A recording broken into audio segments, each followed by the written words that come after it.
اب آپ اس مبارک سلسلے کا 14واں حلقہ سماعت فرمائیں۔ تو فرمایا کہ میں بڑا پریشان ہوا کہ بھی قافلہ نکل گیا ہے۔ اچھا اب قافلے یہ بھی تو نہیں ہوتا تھا نا کہ روزانہ نکلے، کوئی ٹرین چلنی ہے کہ روز چلے گی، وہ تو قافلہ ہے۔ اب اللہ عالم مہینے کے بعد نکلے، 15 دن کے بعد نکلے، اللہ عالم اور کوئی قافلہ ہے بھی صحیح مکے کا آیا ہوا ہے یا طائف کا آیا ہوا کہ نہیں آیا ہوا ہے، کیونکہ پھر وہ دیکھتے تھے کہ چلو بھی مکے کا قافلہ نہ ملے، مدینے کا مل جائے، وہاں تک تو ہم پہنچ جائیں، خیبر کا مل جائے، تبوک کا مل جائے، یعنی اس طرح منازل طے ہوتی تھی۔ تو فرمایا میں بہت پریشان تھا، میں ایک دیوار کے سائے کے نیچے آ کے ایسے بیٹھ گیا اور پریشانی میں ہوں کہ ایک بندہ آیا، اس نے مجھے ہاتھ سے اٹھایا کہ کیا بات ہے، کیوں پریشان بیٹھے؟ میں نے کہا بس میرا قافلہ بچھڑ گیا ہے۔ اس نے کہا اچھا تم یہ بتاؤ کہ تم کون ہو؟ میں نے کہا قرشی ہوں، قریش سے ہوں۔ کہاں سے ہو؟ انہوں نے کہا مکہ سے ہو۔ نام کیا ہے تمہارا؟ میں نے کہا عمر ہے۔ کس کے بیٹے ہو؟ میں نے کہا خطاب کا بیٹا ہوں۔ انہوں نے کہا میرے ساتھ چلو۔ کہا کہاں چلو؟ میرے گھر چلو، میرے مہمان بنو۔ تمہارا قافلہ چلا گیا ہے، کوئی بات نہیں، میرے پاس بے انتہا تیز رفتار گھوڑے بھی ہیں، اونٹنیاں بھی ہیں، تمہارا قافلہ تو قافلے کی رفتار چلے گا نا، کوئی فکر کی ضرورت نہیں ہے، میں آپ کو قافلے میں پہنچاتا ہوں۔ مجھے گھر لے گیا، کھانا کھلایا، کہا غسل کر لو، میں نے غسل کیا، نہایا، تھکان اتر گئی، کھانا کھایا، کہا آرام کرو، ابھی میں ملازمین کو حکم دیتا ہوں وہ باقاعدہ اونٹ تیار کرتے ہیں اور شام کو اونٹ چلیں گے اور انشاءاللہ کل صبح تک تمہیں قافلے میں پہنچا دیں گے اور واپس آ جائیں گے، تم گھبراؤ نہیں۔ میں نے کہا ٹھیک ہے، میں مطمئن ہو گیا۔ تھوڑی دیر گزری کو ایک کاغذ لے کے آ گیا، کہنے لگا اس کاغذ پہ مجھے لکھ دو کہ جس زمانے میں تم اس علاقے کے بادشاہ بنو گے تو میری جائیداد پہ ٹیکس نہیں ہو۔ تو میں ہنس پڑا۔ تو اس نے کہا ہنستے کیوں؟ انہوں نے کہا میں نے تو کبھی مکے کے سردار بننے کا خواب نہیں دیکھا ہے، تم مجھے ادھر کا بادشاہ بنا رہے ہو۔ اللہ کے بندے میں نے تو کبھی یہ بھی نہیں سوچا ہے کہ میں کبھی مکے میں بھی بادشاہ یا مکے کا سردار بن جاؤں گا، رئیس مکہ بن جاؤں گا، یہ بھی میرے خاندان میں مشکل ہے، تو تم مجھے یہاں کی بادشاہ بنا رہے ہو۔ اس نے کہا بات سنو عمر، اگر تم بادشاہ نہیں بنو گے تو اس کاغذ کا میں کیا کر لوں گا؟ اس کاغذ میں تو یہی لکھا ہے نا کہ جب بادشاہ بنو گے، اگر تم بادشاہ نہ بنے تو اس لکھنے سے تمہارا کیا بگڑ گیا؟ اور اگر تم بادشاہ بن گئے تو یار ایک بندے کی زمین پہ ٹیکس معاف کر دینا بھی بڑی بات ہوتی ہے بادشاہوں کے لیے۔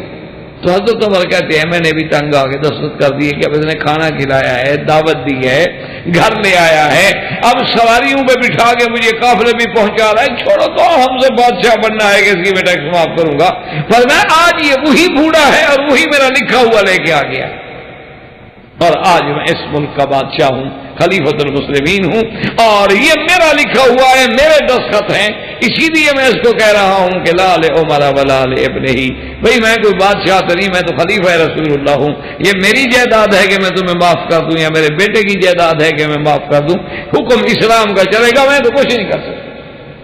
تو اس لیے میں رو رہا تھا، یہ وہ بوڑھا ہے جس نے مجھے پہچانا تھا، اور کیسے پہچانا تھا کہ تورات و انجیل میں علامات دیکھ کے مجھے پہچانا۔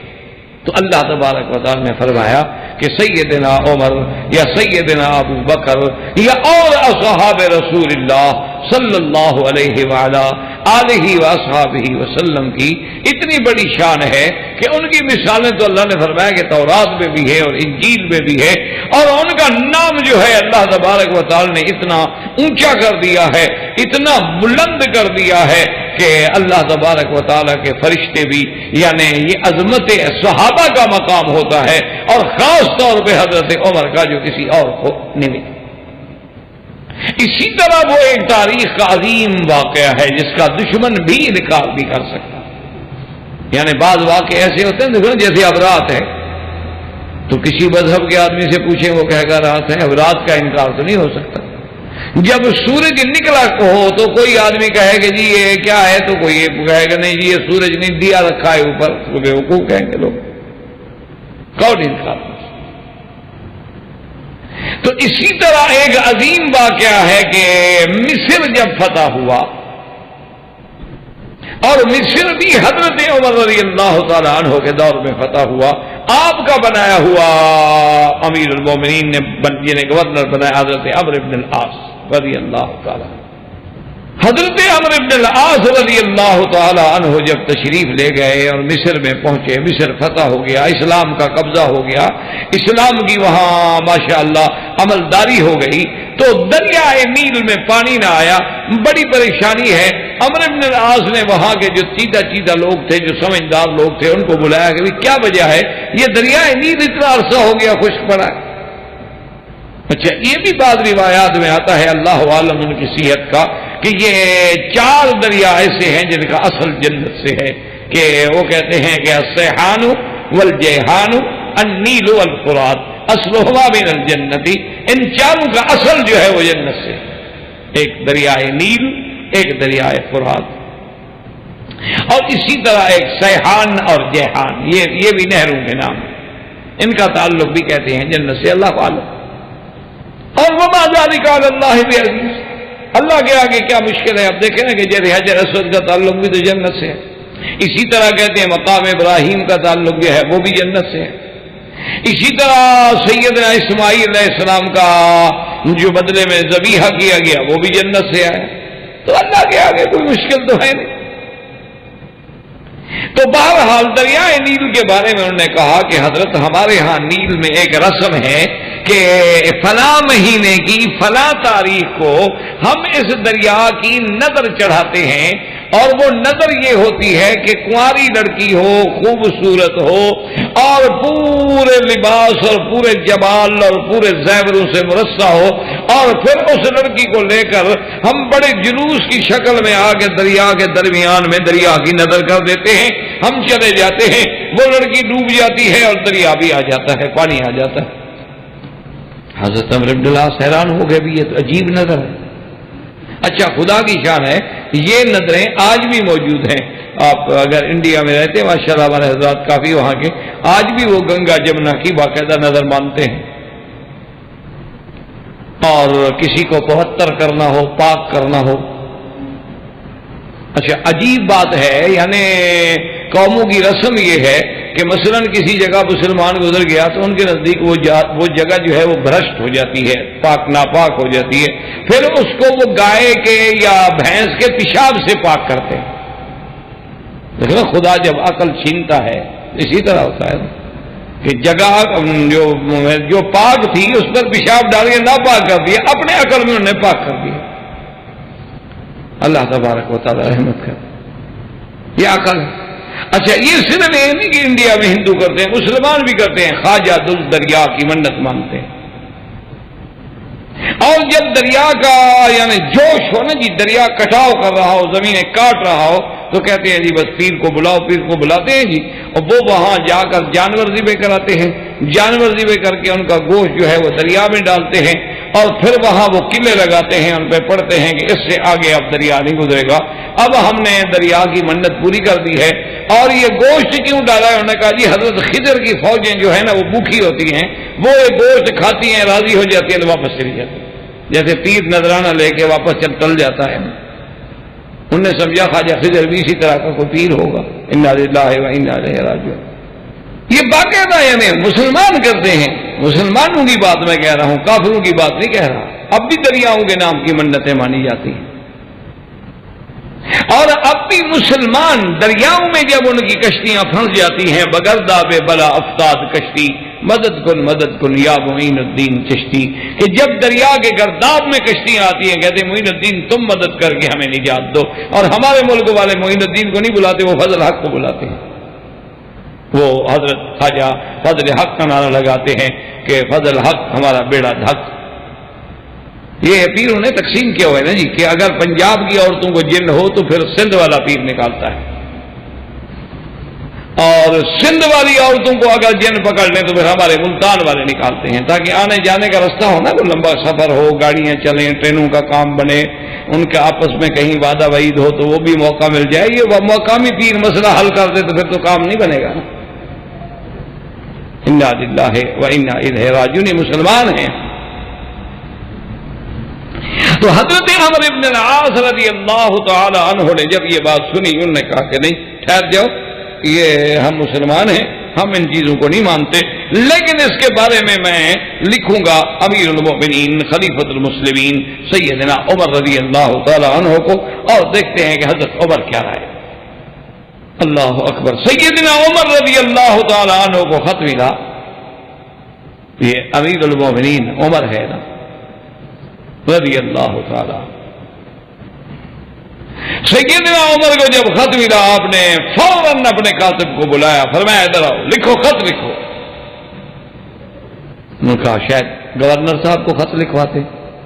نے کہا لکھو بن عبداللہ امیر المؤمنین عمر بن الخطاب الانی اما بعد، لکھو تم کہ اللہ کے بندے عمر کی طرف سے خط ہے دریائے نیل کے نام، اگر تم چلتے ہو اللہ کے حکم سے تو چلو، اور اگر تم اللہ کے حکم کے بغیر چلتے ہو اور منتوں سے چلتے ہو تو ہمیں تمہاری کوئی ضرورت نہیں، اور تمہارے نہ چلنے سے ہمیں کوئی نقصان نہیں ہوگا۔ خط لکھا، عمر نے اپنے دستخط کیے، مہر لگائی، لفافے میں بند کیا، اپنے گورنر کو بھیجا کہ جب میرا خط پہنچ جائے تو یہ خط لے کے دریا کے اندر جا کے رکھ دو، بس باقی اللہ پہ چھوڑ دو۔ اندازہ فرمائیں کہ آج اگر کوئی آدمی ایسی بات ہوتی تو کوئی کہتا ہے یار نعوذ باللہ کو بات ہے، بولا پانی کو بھی کوئی خط لکھتے ہیں، یا پانی میں خط ڈالو تو ختم ہو جائے گا، کاغذ بھی گل جائے گا۔ حضرت عمر نے کیسے کر دیا؟ لیکن عمرو بن العاص بھی صحابی ہے رسول اللہ کا، اور گورنر ہے امیر المؤمنین، جانتا ہے کہ عمر ایسے بات نہیں کر سکتا، عمر تو محدث ہے، وہ تو تب بات کرتا ہے جب اللہ الہام فرماتے ہیں، اللہ اس کے دل میں ڈالتے ہیں۔ مطلب اتنی بڑی بات، وہ تو توحید کو ثابت کرنے کے لیے، شرک کو مٹانے کے لیے اگر عمر نے یہ خط لکھا ہے تو اس میں کوئی حکمت۔ انہوں نے اپنے چند آدمی ساتھ کیے اور خط لے کے چل پڑے، اور جا کے دریا کے درمیان میں اس خط کو رکھا اور واپس آ گئے۔ فرماتے ہیں کہ اسی رات، یہ تاریخ مصر کا پہلا واقعہ ہے کہ 10 ہاتھ کے قریب جو ہے اسی ایک رات میں پانی اوپر چڑھ گیا، ورنہ پانی آتا تھا پہلے، چڑھتا تھوڑا تھوڑا تھوڑا، چند دنوں میں جا کے پورا ہوتا تھا، لیکن ایک ہی رات میں پانی جو ہے 10 ہاتھ اونچا ہو گیا، اور اس کے بعد آج تک وہ بند نہیں ہوا حضرت عمر کے خط کے بعد۔ تو حضرت عمر رضی اللہ تعالیٰ عنہ کو اللہ نے یہ عظمتیں بھی عطا فرمائی تھی کہ آپ نے یعنی صرف یہ نہیں کہ انسانوں پہ حکومت کی ہے، آپ نے فضاؤں پہ، دریاؤں پہ بھی حکومت کی ہے۔ اور اسی طرح بے عین ہی ایک صحیح حدیث مبارک میں واقعہ ہے کہ سیدنا عمر بن الخطاب رضی اللہ تعالیٰ عنہ مسجد نبوی میں کھڑے ہیں، حضور صلی اللہ علیہ وسلم کے منبر پہ خطبہ پڑھا رہے ہیں، اور اسی خطبے میں دوران میں فرماتے ہیں کہ یا ساریت الجبل، یا ساریت الجبل، یا ساریت الجبل۔ صحابہ حیران پریشان ہو گئے کہ حضرت عمر کو کیا ہو گیا بھائی، عجیب بات ہے، ساریہ جبل، ساریہ جبل۔ اور ساریہ تو صحابی کا نام ہے، وہ تو جنگ پہ گئے ہوئے ہیں، اور وہ جنگ لڑ رہے ہیں نہاوند میں، اور نہاوند مدینہ منورہ سے 1 مہینے کا سفر ہے، اور حضرت یہاں سے کھڑے کھڑے بلا رہے ہیں کہ ساریہ جبل جبل، یہ کیا ہوگا؟ جب جمعہ سے فارغ ہو گئے تو سب لوگوں نے حضرت امیر المومنین سے پوچھا کہ حضرت خیر تو تھی، آج تک آپ نے کبھی خطبہ رسول میں، خطبہ نبی میں ایسی بات نہیں فرمائی، آج آپ کیا کہہ رہے تھے یا ساریت الجبل، یا ساریت الجبل؟ فرمایا کہ میں جب منبر نبی پہ کھڑا تھا تو میرا دل اٹکا ہوا تھا اپنی فوجوں میں جو کفر کے خلاف لڑ رہی ہیں، تو اللہ نے وہ منظر مجھے دکھلایا تو میری فوج شکست کھا رہی تھی، تو میں نے یہاں سے کاشن دیا اپنے جنرل کو کہ ساریہ اب تم ایسا کرو کہ پہاڑ کو اپنی پشت میں رکھ لو اور پھر حملہ کرو تاکہ تمہاری پشت تو محفوظ ہو جائے، تم تو غلط لڑ رہے ہو کہ ادھر بھی دشمن حملہ کر سکتا ہے، ادھر سے بھی حملہ کر سکتا ہے۔ صحابہ چپ ہو گئے۔ اب اللہ کی شان ہے کہ کچھ عرصے کے بعد جب وہ حضرت ساریہ کی قیادت میں فوجیں واپس آئیں تو لوگوں نے حضرت ساریہ رضی اللہ تعالیٰ عنہ سے رجوع کیا، پوچھا کہ بھی حال حوال نے کہا جی اللہ کا شکر ہے، اللہ نے فتح عطا فرمائی صحابہ کو، لیکن ہم شکست کھا رہے تھے، جمعہ کا وقت تھا، عین جمعہ کی نماز کا وقت تھا کہ عمر کی آواز آئی کہ یا ساریۃ الجبل۔ اور جب حضرت عمر کی آواز آئی تو میں نے اسی وقت اپنی فوج کو حکم دیا کہ بھی اپنی حیت کو تبدیل کرو، اور اللہ تبارک و تعالیٰ نے بس اس تبدیل کے بعد جو ہم نے حملہ کیا تو اللہ نے ہمیں فتح عطا فرما دی۔ تو یہ شرف بھی اگر ملا تھا کہ فضاؤں کو حکم جا رہا ہے، ہواؤں کو حکم جا رہا ہے، دریاؤں کو حکم جا رہا ہے، یہ بھی سیدنا عمر رضی اللہ تعالیٰ عنہ کو ملا، اور کسی کو یہ مقام اور مرتبہ جو ہے وہ نصیب نہیں ہو سکتا۔ اور اسی طرح آپ دیکھیں کہ کئی ایک مقامات ہیں، یعنی قرآن میں، احادیث میں، کتب سابقہ میں، کتب متقدمہ میں یہ شرف جو ملے ہیں حضرت عمر کو، اور پھر اتنا کہ دریاؤں پہ حکم ہے اور فضاؤں پہ حکم ہے، اور اللہ کے قرآن کا اتنا تابع ہے کہ اگر کوئی راہ چلتا آدمی بھی قرآن کی آیت پڑھ دیتے تو حضرت عمر کانپنے لگ جاتے، کھڑے ہو جاتے۔ اسی لیے حضرت عمر کی صفت میں ہے کہ کان وقافا عند کتاب اللہ، کہ جب کوئی آدمی اللہ کے قرآن کی آیت پڑھ دے بس عمر ختم۔ اسی لیے ایک دفعہ روایات میں موجود ہے، سیرت کی کتابوں میں موجود ہے کہ سیدنا امیر المؤمنین عمر بن الخطاب رضی اللہ تعالی عنہ نے مدینہ منورہ میں حضور کے منبر پہ کھڑے ہو کے اعلان فرما دیا کہ لا تغالوا فی المہور، فرمایا کہ آج کے بعد خبردار کوئی آدمی اپنی بیٹی کی مہر زیادہ نہ کرے۔ میں فرمایا خبردار، حضور کی بیٹیوں سے یا حضور کی بیویوں سے کسی کی بھی مہر اگر زیادہ ہو گئی تو عمر اس کو پکڑ لے گا اور مال بیت المال میں داخل کر دے گا۔ یہ تم کیا کر رہے ہو کہ تم نے مہر اتنا مہنگا کر دیا ہے؟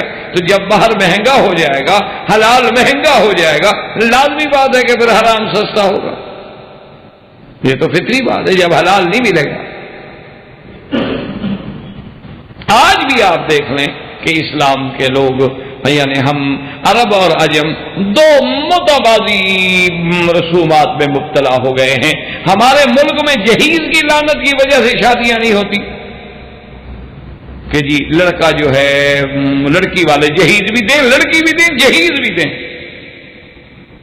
کیوں؟ ہمارا لڑکا جی پڑھا لکھا ہے، ڈاکٹر ہے، انجینئر ہے، ویسے دے دیں۔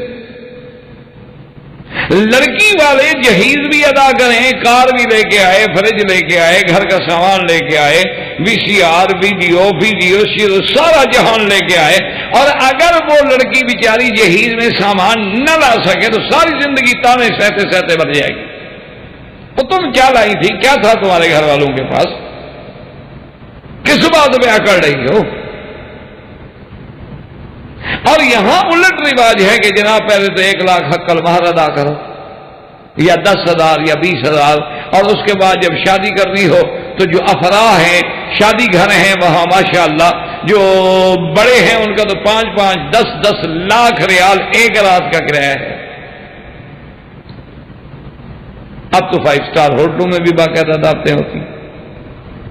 پتہ نہیں وہاں عمل بالحدیث ان کا کہاں چلا جاتا ہے۔ بس حدیث صرف ہمیں نماز کے لیے آئی ہے کہ نماز کیسے پڑھو بس، یا مسواک کیسے کرو۔ وہاں جو 3 منزلہ حقے رکھے ہیں وہاں تو کوئی نہیں سمجھاتا ان کو، ایسے معلوم ہوتا ہے جیسے مسجد کا مینار رکھا، تاش ہے، حقے ہے، گانا ہے، اور نعوذ باللہ مووی ہے، اور باقاعدہ ویڈیو پہ فلمیں بن رہی ہیں، اور تمام عورتیں جو ہیں ان کی فلمیں بن رہی ہیں، اور وہی فلمیں پھر غیر مرد جا کے دیکھتے ہیں۔ ایک فستان جو ہے اس کی سلائی 5-5 ہزار ریال ہے، یہ بھی عمل بالحدیث ہے۔ انا للہ و انا الیہ راجعون۔ کیوں ہم اپنے آپ کو دعویٰ کرتے ہیں لیکن ہمارا صرف انہی چیزوں پہ عمل ہے جو ہمیں پسند ہیں، ہمیں قبول ہیں، ہمارے لیے آسان ہیں، لیکن جس میں ذرا ہمیں قربانی دینی پڑے وہاں کوئی حدیث پہ عمل کرنے کے لیے تیار نہیں۔ حضرت عمر رضی اللہ تعالیٰ نے حکم کیا، ایمان سے کہیں کہ مصلحات عامہ کے تابع تو حضرت عمر کا حکم ٹھیک تھا، اور حضور کا خود ایک حدیث مبارک میں بھی ہے، آپ نے فرمایا سب سے بہتر عورت وہ ہوتی ہے ایسرہن صداقا، جو حق المال کے اعتبار سے سستے آسان ہو۔ کیوں؟ انہوں نے کہا تو عورت تو وہی اچھی ہوتی ہے، تکلیف نہ ہو خاوند کو، بغیر پریشانی کے، بس ایک حق المال شریعت کا حکم ہے، لکھ دیا جاتا ہے اور دے دیا جاتا ہے، بس بات ختم ہو گئی۔ حضرت عمر رضی اللہ تعالیٰ عنہ نے آرڈر کیا، اور اس کے بعد آرڈر کرنے کے بعد جب سیدنا عمر رضی اللہ تعالیٰ عنہ اترے، خدا کی شان ہے کہ آپ جب مسجد نبی کے باہر جانے لگے تھے کہ بوڑھی عورت کھڑی کی، حضرت عمر کا ہاتھ پکڑ لیا، اس نے کہا ٹھہرو عمر۔ عمر ٹھہر گیا۔ اس نے کہا آپ نے یہ کیسے حکم دیا ہے کہ حق المہر جو ہے تھوڑی ہو زیادہ نہ ہو، میں چھین لوں گا، میں یہ کر لوں گا؟ آپ کون ہیں چھیننے والے؟ اللہ کے قرآن میں ہے کہ آتے تم ہن کنتارن، کنتار کہتے ہیں ڈھیر سارا سونا، تو اللہ کہتا ہے ڈھیر سارا سونا دے سکتے ہو، تم کیوں پابندی لگا رہے ہو؟ حضرت عمر وہیں کھڑے ہو گئے، فرمایا الحمدللہ الذی افقہ العجائز من افقہ من عمر، کہ اللہ تیرا شکر ہے، مدینے کی تو اب بھی اتنی بڑی شان ہے کہ یہاں کی بوڑھی عورتیں بھی زیادہ فقیہ ہیں عمر سے، وہ بھی زیادہ بات سمجھ گئی، میں نہیں سمجھا۔ فرمایا اچھا بھائی میں اپنا آرڈر واپس لے لیتا ہوں، جو اللہ کے قرآن کا حکم ہے مقدم۔ تو حضرت عمر اتنی شان کے بعد، یہ بھی شان یعنی آپ کی شخصیت کا ایک پہلو ہے کہ ادھر جلال کا یہ عالم ہے کہ بادشاہان وقت کانپتے ہیں۔ جبلت بن الایہم جب آتا ہے، اللہ کے کعبے کا طواف کر رہا ہے، ایک صحابی غریب کا اس کی چادر پہ پاؤں آ گیا اتفاق سے، اس نے غریب کو تھپڑ مارا۔ حضرت عمر رضی اللہ تعالی عنہ کو شکایت پہنچی اور پکڑ کے لیا، اور جبلہ اپنے علاقے کا بادشاہ ہے، ایک علاقے کا گورنر ہے۔ جبلہ کو جب حاضر کیا گیا تو جبلہ کہتا ہے کہ میں نے بڑے بڑے بادشاہوں کے دربار دیکھے تھے، میں نے کیسر کا دربار دیکھا، میں نے کسرا کا دربار دیکھا، اور حضرت عمر مٹی پہ بیٹھے ہیں، لیکن جو حضرت عمر کے دربار میں جاہو جلال اور ہیبت تھی وہ میں نے کسی بادشاہ کے دربار میں نہیں دیکھی، میری تو ٹانگیں لرزنے لگی۔ حضرت عمر رضی اللہ تعالیٰ نے پوچھا کہ تم نے مارا ہے اس کو؟ انہوں نے کہا نہیں مارا تھا۔ کیوں مارا؟ انہوں نے کہا جی اس نے میری چادر تھی بڑی قیمتی ریشمی چادر تھی، اور اس نے مٹی بھرا پاؤں میں اس پہ رکھ دیا اور میں گر جاتا، میری چادر کھل جاتی، میں غصے میں آ گیا، میں نے مار دیا۔ آپ نے فرمایا اچھا آدھے زمین پہ تم چلتے ہو، آدھی تمہاری چادریں چلتی ہیں، تو یہ غریب کہاں جائیں؟ یہ بڑے آدمی چادریں گھسیٹ گھسیٹ کے چلتے ہیں۔ آج کل سلوار کا پائچہ جو ہے وہ جوتے کے اندر ہوتا ہے، یہ بھی بڑے آدمی ہونے کی دلیل ہے کہ آدمی اپنے بدن کے بجائے جوتے کو کپڑا پہنا ہے، یہ عقل کی دلیل ہے۔ سر پہ کپڑا نہیں، پاؤں کو زیادہ ہے۔ یعنی عجیب قوم ہے بھائی، ہمیں تو آج تک یہ سمجھ نہیں آئے ماشاءاللہ، جنہیں آپ کہتے ہیں نا آج کل کے ماڈرن لوگ جو ہیں، ہمیں تو سمجھ نہیں آئے بھی کھڑے ہو کے پیشاب کرنا اس میں کیا جدید ہونا ہے؟ یعنی آدمی کھڑے کھڑے پیشاب کرے، یہ بھی بڑے آدمی ہونے کے علامت ہے۔ ہم نے تو یہ جانوروں کو دیکھا کھڑے کھڑے پیشاب کرتا ہو نہ، آپ نے دیکھا ہے کبھی جانور بیٹھتے ہیں لیٹرین جاتے؟ کیا خیال ہے؟ نہ ٹھنڈے، اچھا پھر وہ استنجا کرتا ہے بلاؤں، یا اسی ٹانگوں شانگوں میں گزارا ہو جاتا ہے پیشاب کا؟ یہ بڑے آدمیوں کا پیشاب کہا جاتا ہے؟ یہ بڑائی کی علامت ہے، وہ عقل کی علامت ہے کہ آدمی کھڑے پیچھے پیشاب کرے۔ اچھا ماشاءاللہ روٹی بھی کھڑے ہو کے کھاتے ہیں، پیشاب بھی کھڑے ہو کے، کھانا بھی کھڑے ہو کے، بڑے لکھے لوگ ہیں نا، جدید طرز زندگی ہے۔ اسی لیے اکبر الہ آبادی روتا تھا نا بیچارہ کہ اٹھا کر پھینک دو باہر گلی میں، نئی تہذیب کے انڈے ہیں گندے۔ اکبر الہ آبادی ایسے تو نہیں رو کے گیا نا بیچارہ کہ یہ کیا قوم ہوئی کہ کھانا بھی کھڑے کھا رہے ہیں، پیشاب بھی کھڑے ہوئے کر رہے ہیں، اور اس کے بعد جناب یہ بڑائی کی دلیل ہے۔ عجیب بات ہے کہ کیسے بڑائی کی دلیل، ہمیں تو آج تک یہ بات سمجھ نہیں آئی۔ تو بڑائی کی دلیل تو یہ ہے کہ اتباع سنت میں بڑائی کی دلیل ہے، اتباع قرآن میں بڑائی کی دلیل ہے۔ اب دیکھیں کہ جبلۃ بن الایہم بادشاہ ہے، وہ کہتا ہے میں کام گیا، حضرت عمر مٹی پہ بیٹھے ہیں، کوئی قالین شالین نہیں بچھا ہوا۔ اللہ کے بندے، روب ہو یا عزت ہو یا جمال ہو، یہ اللہ کے دین کا ہوتا ہے، ہمیشہ یاد رکھا کرو۔ اللہ کے قرآن نے کہا ہے کہ صحابہ کے چہرے دیکھو تو نظر آتا تھا کہ یہ صحابہ ہیں۔ وجہ کیا ہے کہ ایک روایت میں آتا ہے جس بندے کی عبادت رات کو زیادہ ہوگی اس کے چہرے پہ صبح نور زیادہ ہوگا۔ آپ ویسے دیکھ لیں، ایک آدمی رات شراب میں گزارے، زنا میں گزارے، ایک تہجد میں گزارے، صبح دونوں کے چہرے کو دیکھو، ایک پہ رحمت برس رہی ہوگی، ایک پہ لعنت برس رہی ہوگی۔ اچھا ایک فاسق فاجر شرابی لٹیرے ڈاکو کا چہرہ بھی دیکھو، ایک عالم عابد زاہد کا چہرہ بھی دیکھو، فرق محسوس ہوتا ہے کہ نہیں ہوتا؟ ایک طوائف کا چہرہ بھی دیکھو اور ایک معصوم بچی کا چہرہ بھی دیکھو، آپ کو دور سے نظر آئے گا کہ نہیں یہ بھی یہ واقعی معصوم بچی ہے۔ تو سیدنا عمر کے چہرے پہ جو جلال تھا، وہ تو بڑے بڑے لوگ جو ہیں نا وہ بھی کام جاتے تھے۔ تو جبلہ کہتا ہے میرے تو ٹانگیں لڑکھڑانے لگی، میں نے بات کہہ دی، حضرت عمر نے بلایا بدو کو، کہا ادھر آؤ، انہوں نے کہا کہ اس کے منہ پہ مارو تھپڑ، جس طرح اس نے مارا تھا نا تمہیں تھپڑ مارو۔ اب جبلہ نے کہا حضرت میری توہین ہے، میں اتنا بڑا آدمی ہوں۔ کہا اچھا بڑے آدمی ہو نا، بڑے کا کیا مطلب ہے؟ تم بھی آدمی ہو، یہ بھی آدمی ہے، بڑے کا کیا مانا؟ سیدھا کرو۔ انہوں نے کہا جی ٹھیک ہے۔ جب وہ جناب بدو آیا نا تیار ہو کے، تو حضرت عمر نے کہا ایک بات سن لو۔ انہوں نے کہا کیا؟ انہوں نے کہا جتنے زور سے جبلہ نے ماری تھی نا تمہیں تمانچہ، اتنے زور کا تو میں نے فیصلہ کیا ہے، اس سے زیادہ لگا تو قیامت میں خود جواب دینا، عمر ذمہ دار نہیں ہوگا۔ کیوں؟ وہ تو چلو پھر وہ نازک آدمی تھا، گورنر آدمی تھا، اس کا تو ہاتھ بات ہے، بدو کا ہاتھ رکھتا تو اس کے تو پورے انشاءاللہ دانت باہر جا کے پڑتے ہیں۔ وہ تو غریب کے ہاتھ میں تو قوت ہوتی ہے نا، غریب کا ہاتھ عورتوں کی طرح تو نہیں ہوتا ریشمی ہاتھ ہو۔ اس نے کہا حضرت اگر یہ بات ہے نا تو میں معاف کیا۔ انہوں نے کہا کیوں؟ انہوں نے کہا حضرت میں نے کوئی وزن کیا تھا کہ کتنی چوٹ سے اس نے مجھے مارا ہے، کتنی زور سے؟ انہوں نے کہا نہیں، عدل یہی ہے، انصاف یہی ہے کہ اس سے زیادہ جو ہوگا پھر عمر ذمہ دار نہیں ہوگا، قصاص برابر۔ انہوں نے کہا جی میں نے معاف کیا۔ اسی طرح سیدنا عمر رضی اللہ تعالی عنہ کے بارے میں ہے، یعنی عجیب تھا نا عمر، اللہ اس کی مزار پہ پہلے ہی رحمتیں ہیں اور اللہ قیامت تک اور رحمتیں اور عظمتیں نصیب فرمائیں، اور اللہ ہمارے دلوں میں سیدنا عمر، سیدنا ابو بکر، خلفائے راشدین، عثمان و علی رضوان اللہ علیہم کی محبت اور ادب پیدا فرمائے۔ حضرت عمر رضی اللہ تعالیٰ عنہ رات کو گشت کر رہے ہیں، آپ نے اپنے خادم سے فرمایا کہ ادھر آؤ، معلوم ہوتا ہے کہ اس گھر کے اندر مجھے دور سے تھوڑی تھوڑی آواز آ رہی ہے، معلوم ہوتا ہے کہ کوئی عورت گانے والی بھی ہے اور کوئی بندہ شراب پی رہا ہے۔ اس نے بھی کان لگا، انہوں نے کہا حضرت شک تو مجھے بھی پڑتا ہے۔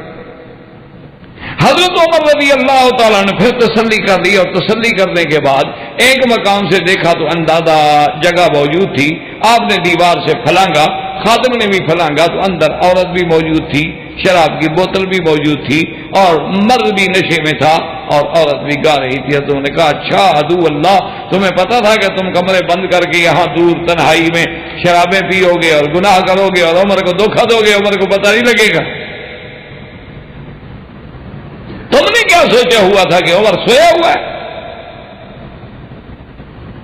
اللہ نے مجھے خلیفہ بنایا ہے، میں تو ذمہ دار ہوں اس ملک کا، میری ذمہ داری ہے، میں کیسے آرام کر سکتا ہوں؟ ابھی میں تمہیں بتاتا ہوں تمہارے جرم کی۔ اچھا وہ آدمی بڑا سمجھدار تھا، اس نے کہا کہ عمر بات سنو کہ میں نے جو جرم کیا ہے، میرا جرم تو ہے سامنے، عورت موجود ہے، بوتل موجود ہے، میں موجود ہوں، نشہ بھی ہے، میرے جرم کا تو مجھے انکار ہی نہیں ہے، لیکن حضرت آپ نے بھی جرم کیا۔ حضرت عمر گھبرا گئے، انہوں نے کہا کیا بات کہہ رہے؟ اس نے کہا حضرت جرم میں نے بھی کیا ہے، جرم آپ نے بھی کیا۔ حضرت نے کہا کیا کہہ رہے ہو؟ انہوں نے کہا اللہ کا قرآن کہتا ہے فَأْتُوا الْبُيُوتَ مِنْ أَبْوَابِهَا، کسی کے گھر میں آؤ تو دروازے سے آؤ، اذن لے کے آؤ، چھلانگ لگا کے دیواروں سے آنے کا حکم نہیں۔ آپ نے قرآن کے حکم کو توڑا ہے۔ اللہ کا قرآن کہتا ہے وَلَا تَجَسَّسُوا، کان لگا کے لوگوں کے عیب نہ ڈھونڈو۔ تم نے کان لگا کے کیسے سنا کہ اندر گانا ہو رہا ہے؟ آپ نے بھی تو قرآن کی خلاف ورزی کی ہے۔ فَبَكَى عمر، حضرت عمر رو، انہوں نے کہا بھائی تم ٹھیک کہتے ہو، اور اس وقت حالت بھی یہ تھی نا کہ خود آپ گواہ تھے اور تو گواہ تھا نہیں، یا تو غلام تھا یا مدعی خود حضرت امیر المومنین تھے۔ انہوں نے کہا اچھا تم آگے توبہ کرتے ہو؟ انہوں نے کہا جی میں تو پکی توبہ کرتا ہوں۔ انہوں نے کہا اس دفعہ میں بھی تمہارے گناہوں پہ پردہ ڈالتا ہوں اور تم بھی میری غلطی پہ پردہ ڈال دو، جب قرآن آ جائے عمر آگے نہیں ہٹ سکتا۔ تو سیدنا عمر رضی اللہ تعالی عنہ کو اللہ تبارک و تعالی نے ایسے تو نہیں حضور نے فرمایا کہ میری امت میں اگر کوئی محدث ہے جس کے زبان پہ اللہ الہام فرماتے ہیں وہ عمر ہے، اور فرمایا کہ ان اللہ جعل الحق علی لسان عمر، اور حضور نے فرمایا ان الشیطان لیفرق من عمر، کہ شیطان عمر سے ڈرتا ہے۔ اور ایک روایت میں یہ آتا ہے کہ جس دن سے عمر مسلمان ہوا ہے اس دن سے جو عمر کے ساتھ شیطان لگایا گیا تھا نا کریم، جب بھی عمر کو دیکھتا ہے تو گر جاتا ہے، اس کو اتنی طاقت نہیں ہوتی کہ عمر کے سامنے آ سکے۔ یہ شان بھی اللہ تبارک و تعالیٰ نے سیدنا عمر کہ حضور جس کے بارے میں گواہی دے کہ ان الشیطان لا یفرق من عمر، کہ عمر تو سے شیطان ڈرتا ہے، یعنی دنیا ڈرتی ہے کہ وہ ہمیں وسوسے میں نہ ڈال دے، ہمیں گمراہ نہ کر دے، لیکن اللہ نے ان کو اتنی قوت ایمان دی تھی، اتنی عظمت دی تھی کہ شیطان ڈرتا ہے۔ اور ایک حدیث میں حضور نے فرمایا عمر جس راستے سے تم چلتے ہو وہ گلی بھی شیطان چھوڑ کے بھاگ جاتا۔ اچھا، خدا کی شان یہ ہے، اللہ معاف فرمائے، آپ کے ہند کا واقعہ ہے، تاریخوں میں موجود ہے کہ وہاں بادشاہ تھا، اور اس دور میں اللہ معاف کرے اس کی جو ملکہ تھی، اس کی ملکہ کے گویا کہ نعوذ باللہ جیسے طوطے میں کسی کی جان ہوتی ہے نا، تو اس بادشاہ کی جان جو ہے وہ ملکہ میں ہوتی تھی، تو وہ بادشاہ کے کندھے پہ ہاتھ رکھ کے بیٹھتی تھی پردے کے پیچھے سے، اور بادشاہ دربار میں فیصلے کرتے تھے، اور جب وہ ہاتھ اٹھا لیتی تھی تو بادشاہ سمجھ جاتے تھے کہ اب وہ ملکہ جو ہے تھک گئی ہے، لہذا اس کے بعد میں نے فیصلہ نہیں کرنا، وہ چلے جاتے تھے۔ یہ نور جہاں کے بارے میں جو واقعات آتے ہیں کتابوں میں، اس کا ایک استاد تھا جس کا نام نور اللہ شاستری تھا۔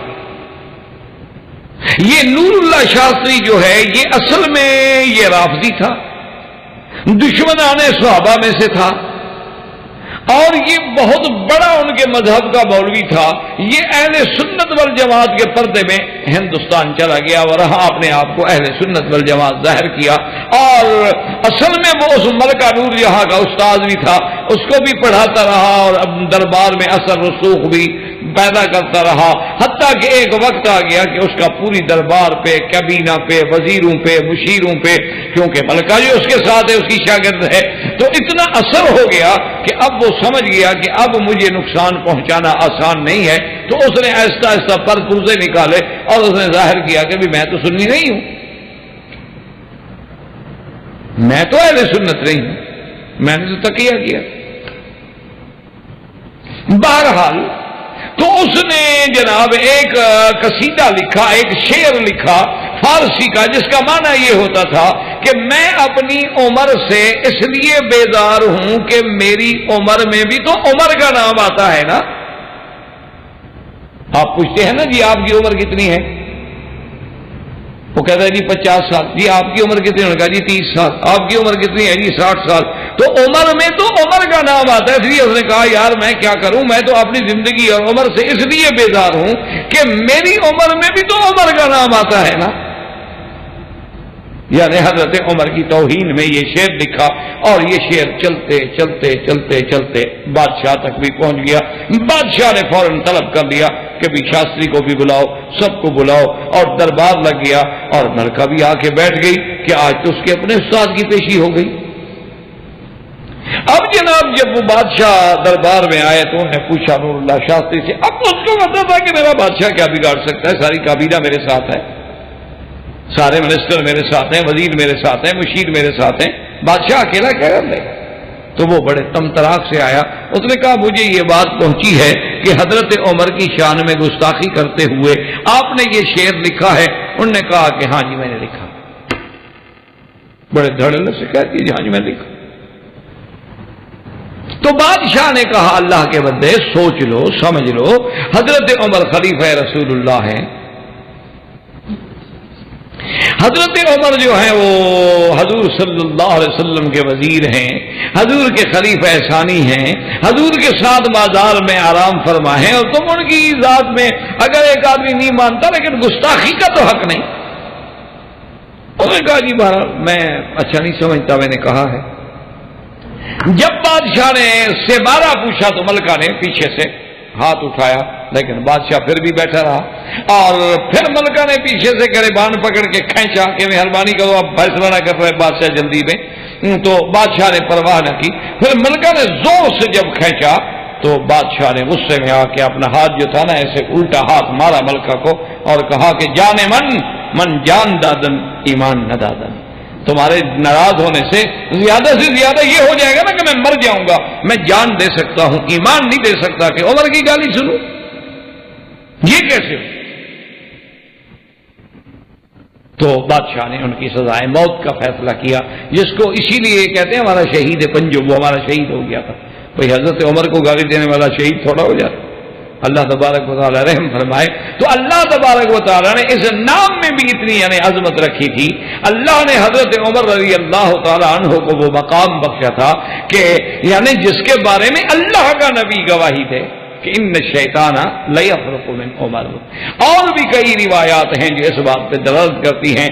زندگی باقی تو بات باقی. وآخر دعوانا ان الحمدللہ رب العالمین. برادران اسلام، واجب الاحترام بزرگوں، دوستوں، بھائیوں، عزیز نوجوانوں،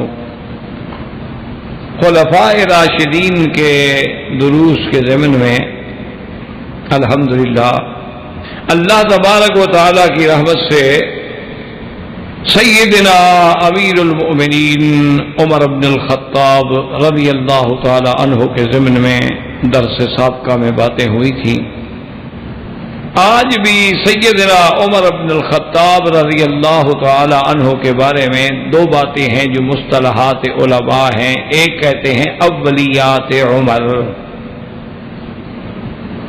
اور ایک چیز ہے جس کو کہا جاتا ہے موافقات عمر رضی اللہ تعالی.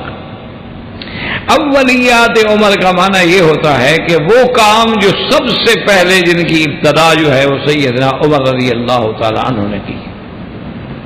تو علماء نے مختلف کتابوں میں، استیاب میں، اسی طرح اور تواریخ کی کتابوں میں، سیر کی کتابوں میں لکھا ہے کہ سب سے پہلے اول من لقب امیر المؤمنین، سب سے پہلے امیر المؤمنین کا لقب صحابہ میں رضوان اللہ تعالی علیہم اجمعین نے جس نے اختیار کیا ہے وہ سیدنا عمر ہے. چونکہ جب سیدنا ابی بکر رضی اللہ تعالی عنہ کی وفات ہو گئی تو کچھ عرصے تک آپ کو لکھا جاتا تھا خلیفہ رسول اللہ، کیونکہ حضور کے خلیفہ ابو بکر ہیں اور ابو بکر کے بعد آنے والے عمر ہیں، تو عمر بنے خلیفہ ابو بکر کے اور ابو بکر خلیفہ بنے سرکار دو عالم کے صلی اللہ علیہ وسلم، اور مجموعی طور پہ سب خلیفہ بنے حضور صلی اللہ علیہ وسلم. تو حضرت عمر رضی اللہ تعالی عنہ ایک دن جب بیٹھے تھے تو آپ نے فرمایا کہ بھائی اب یہ صحیح بات تو یہ ہے کہ خلیفہ رسول اللہ جو ہیں وہ سیدنا ابو بکر ہیں، اور اس کے بعد جو ہے پھر جو میرے بعد جو آئے گا پھر وہ خلیفہ تھا رسول اللہ. انتم المؤمنون وانا امیرکم، تم مومن ہو میں تمہارا امیر ہوں. تو امیر المؤمنین کا لقب جو ہے سب سے پہلے اختیار کرنے والے سیدنا عمر ہیں، اور پھر یہی لقب جو ہے ماشاءاللہ اللہ تبارک و تعالیٰ کو ایسا مقبول ہوا کہ قیامت تک یہی چلے.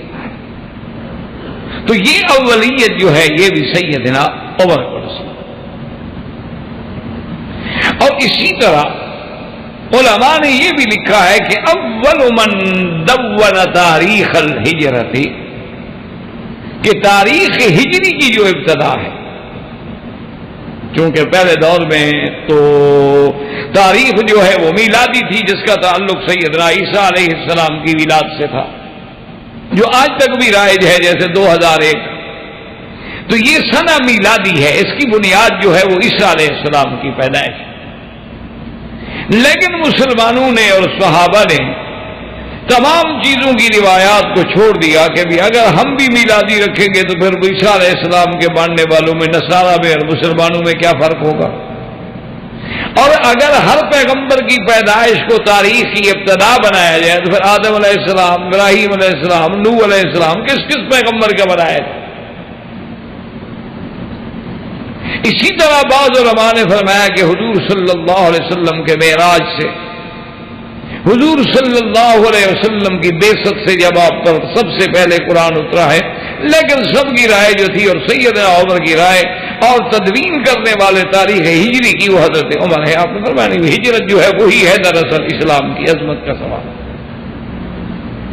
اور اللہ تبارک و تعالیٰ کو بھی یہی منظور تھا کہ وہ ہجری تاریخ کا جو مسئلہ ہے یعنی وہ قیامت تک کے لیے قبول ہو گیا، اور اس کی سب سے پہلے ابتدا کرنے والے جو ہیں وہ سیدنا عمر۔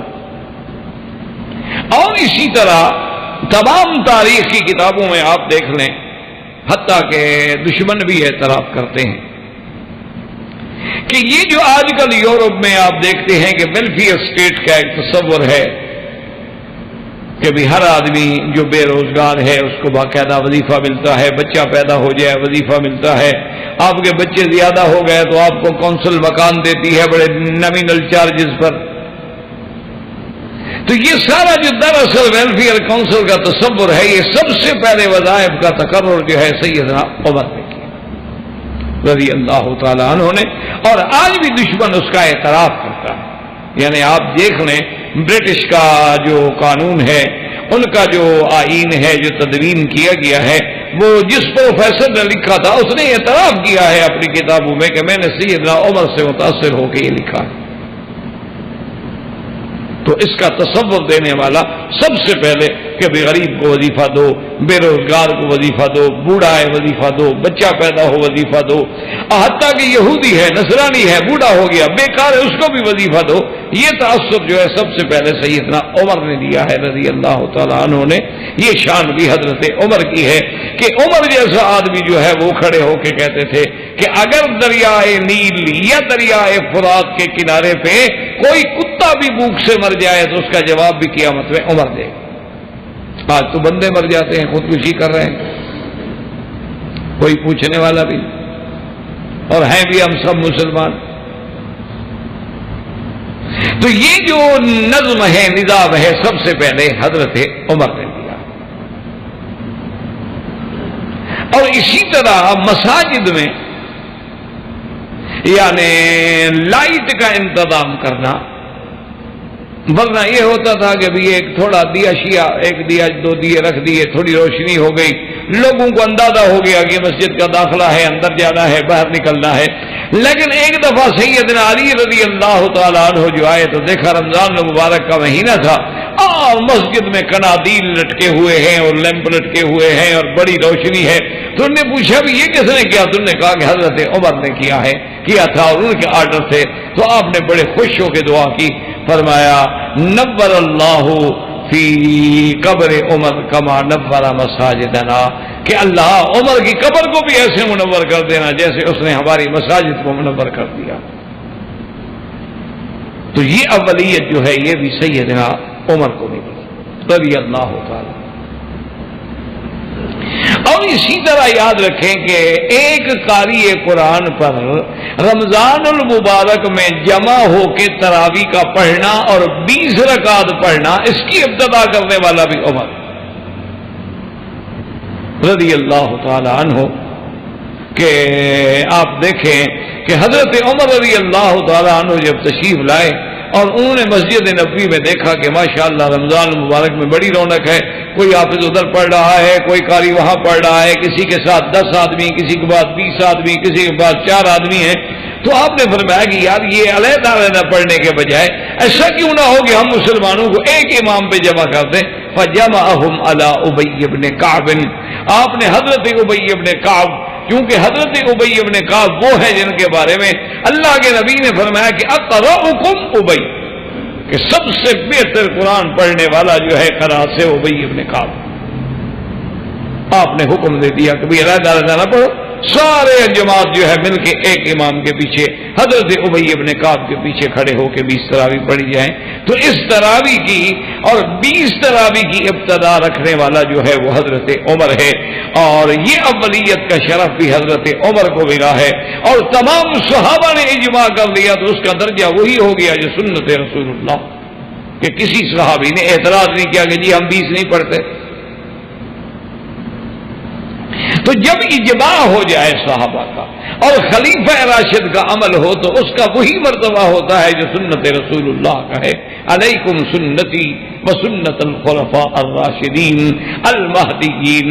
تو یہ شرف بھی سیدنا عمر رضی اللہ تعالی عنہ کو ملا ہے کہ آپ نے سب سے پہلے تمام لوگوں کو ایک امام کے پیچھے ایک قاری کے پیچھے جمع کیا اور 20 تراویح حضور صلی اللہ علیہ وسلم کی مسجد میں خیر القرون سے شروع ہوئی اور آج تک الحمدللہ قائم و دائم. تو یہ شرف بھی حضرت عمر کو.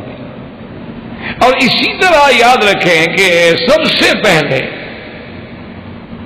جس شخص نے مصر الامصار وعین القضات، کہ جس شخص نے شہروں کی حد بندی کی، جیسے ہمارے ہاں ہوتا ہے نا جی کہ یہ ڈویژن ہے، یہ ضلع ہے، یہ تحصیل ہے، یہ صوبہ ہے، یہ ہمارے ہاں جو تقسیم ہے اس کی سب سے پہلے بنیاد رکھنے والا بھی حضرت عمر ہے کہ اس نے مصر الامصار کے بصرے کی حدود، کوفے کی حدود، الجزیرہ کی حدود، موصل کی حدود، شام کی حدود، ان سب کی تعیین کرنے والا جو ہے وہ حضرت عمر رضی اللہ تعالی.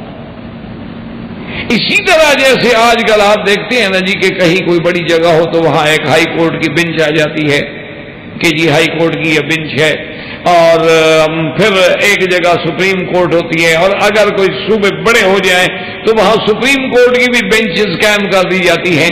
تو یہ قضات کا نظام جو ہے ہر علاقے کے لیے اس کی ترتیب دینے والا سب سے پہلے حضرت عمر ہے. یہ تو آپ یورپ سے متاثر ہیں، سمجھتے ہیں کہ یہ یورپ والے پڑھے لکھے لوگ ہیں. جب مسلمان یعنی علم کے معراج پہ تھے یہ تو جاہل تھے، یہ کہاں کے پڑھے لکھے لوگ ہیں. یہ تو ہمارے ہاں احساس کم تری میں مسلمان مبتلا ہو گیا ہے، ہر گوری چمڑی والے کو پسند کرتا ہے، مرد ہو یا لڑکی ہو، وائٹ ہونی چاہیے بس. یہ تو ہماری بدقسمتی ہے. یہ تو جاہل تھے، یہ تو اجہل لوگ تھے، ان کے پاس تو کوئی نہ علم تھا، نہ سائنس تھی، نہ فلسفہ تھا، نہ منطق تھی، نہ معقول تھا. یہ تو سب کو جن کو ملا ہے غرناطہ کے کتب خانوں سے، وہاں سے انہوں نے چوری کیا اور پھر یہ جناب بڑے حاکم بن بیٹھے. آج بھی جائیں کہیں سے ہیرا چرایا ہے، کہیں سے احرام مصر کے ٹکڑے چرائے ہیں اور اپنے ملک میں لگائے ہوئے ہیں. یہ ہمارے پاس نوادرات ہیں، کوئی ایک بھی ہے ان میں تمہارا؟ ایک ثابت کر لو کہ تمہارا ہو. ابھی میں پیرس میں تھا، مجھے دو شانزلیزے ان کی جو بہت بڑی مشہور سڑک ہے دکھا رہے تھے کہ یہ دیکھو. انہوں نے کہا جی ان کا اپنا ہے، چوری اٹھا کے لے آئے ہیں. انہوں نے کہا جی یہ، میں نے کہا یہ بھی باہر کا ہے. مجھے یہ بتاؤ کہ ان کا اپنا کیا ہے ماں سوا اوریانی بے حیائی فحاشی کے؟ انہوں نے کیا ترقی کی ہے جی؟ ججز بنا دیے. سب سے پہلے کمال تو اس کا ہے کہ عین زمانہ جاہلیت سے نکلنے کے بعد اسلام نے سب سے پہلے بنیاد رکھی کہ قاضی کا تصور کیا ہوتا ہے اور امصار کیا ہوتے ہیں. اور سب سے پہلے جو آج آپ کمپیوٹر میں آپ سب ریکارڈ بنا رہے ہیں، اول من دون الدیوان عمر، سب سے پہلے یہ رجسٹریشن کا مسئلہ جو ہے حضرت عمر نے بنیاد رکھی. آپ تو ابھی جمع کر رہے ہیں نا کمپیوٹر میں، اور ماشاءاللہ بڑے بڑے ملکوں کے کمپیوٹروں نے بعد اوقات اچھی ترقی کی ہے کہ کوئی ان کو چور پڑ جائے، کوئی ہیکر پڑ جائے، جو کچھ ہے وہ سارا اڑ جاتا ہے. ماشاءاللہ ترقی کی معراج پہ پہنچے ہوئے. جو جمع کیا نا 10 سال میں 1 سیکنڈ میں اڑ جاتا ہے. پھر یاد ہی نہیں کہ باپ کا نام کیا تھا یا دادے کا نام کیا تھا. کس کس کا باپ دادا یاد رکھیں گے؟ یہ جو قلم تھی، یہ اللہ نے جس کی قسمیں کھائی تھیں کہ نون والقلم وما یسطرون، اس کا لکھا ہوا آج بھی صدیوں ہزاروں سال کا موجود ہے، وہ کبھی ضائع نہیں ہوگا. اور اول من دون الدیوان عمر، سب سے پہلے حضرت عمر نے رضی اللہ تعالی عنہ نے یہ انتظام کیا.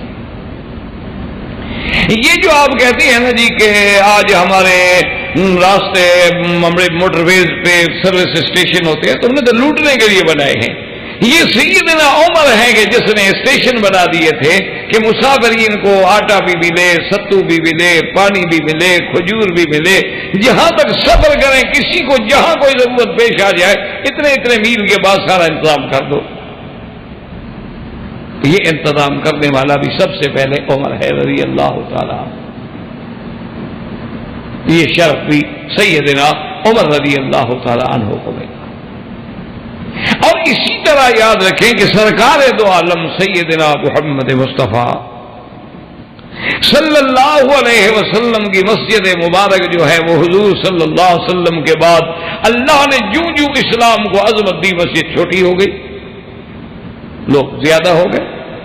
اب آپ نہیں دیکھتے ہیں ماشاءاللہ کہ آج سے 20 سال پہلے مسجد الحرام کی طرح تھی، پھر توسیع پھر توسیع پھر توسیع، ہر سال اللہ حکومت کو جزائے خیر عطا فرمائے کہ اس پہ یعنی کوئی انلمیٹڈ بجٹ ہے حرم کے لیے کہ بس 24 گھنٹے کام ہو رہا ہے، پتہ نہیں اور کتنی توسیع ہوگی، کیونکہ جتنا کرتے ہیں وہ اور کم ہو جاتے، جتنا بڑھاتے ہیں ماشاءاللہ حاجی اور زیادہ ہو جاتے۔ تو یہ سب سے پہلے مسجد نبوی کی توسیع کرنے والا جو ہے وہ بھی حضرت عمر ہے رضی اللہ تعالی عنہ، کہ آپ کے دور میں مسجد نبوی کی توسیع کی گئی۔ وَأَوَّلَ مَنْ جَعَلَ الْحَصَى فَرَشَ الْحَصَى، یہ چھوٹی چھوٹی کنکریاں مسجد میں بٹھانا، اس زمانے میں فرشوں کا رواج نہیں تھا نا جی، بالکل یہ تو ابھی تک یعنی کچھ عرصہ پہلے تک مسجد میں مدینہ پاک میں بھی اور مکہ پاک میں بھی جو پلاٹ ہوتے تھے کعبۃ اللہ کے، ان میں چھوٹی چھوٹی کنکریاں ہوتی تھی، اور خدا کی شان ہے ان کنکریوں میں جو لذت تھی، جو آرام تھا، جو ٹھنڈک تھی، جو سکون تھا، وہ آج تک نہیں ملا۔ خدا کی قدرت ہے۔ اس دور میں ہم چھوٹے چھوٹے پڑھتے تھے، بس کنکریاں کٹھی کی طرح مسلح رکھا، وہ سرانا بن گیا، سو گئے، اور این صبح اتنی ٹھنڈی ہوتی تھی کہ سبحان اللہ۔ تو بہرحال یعنی حضور صلی اللہ علیہ وسلم کی مسجد کو توسیع دینے والا، سب سے پہلے توسیع دینے والے جو ہیں وہ سیدنا عمر رضی اللہ تعالیٰ عنہ ہیں، جنہوں نے اس کو توسیع کا انتظام کیا ہے۔ تو یہ ساری چیزیں جو ہیں، اچھا اسی طرح اندازہ فرمائیں کہ حضور صلی اللہ علیہ وسلم نے جو حکم دیا تھا اور اس کی تعمیل کرنے والا سب سے پہلا عمر ہے کہ جس نے اخرج الیہود من الحجاز،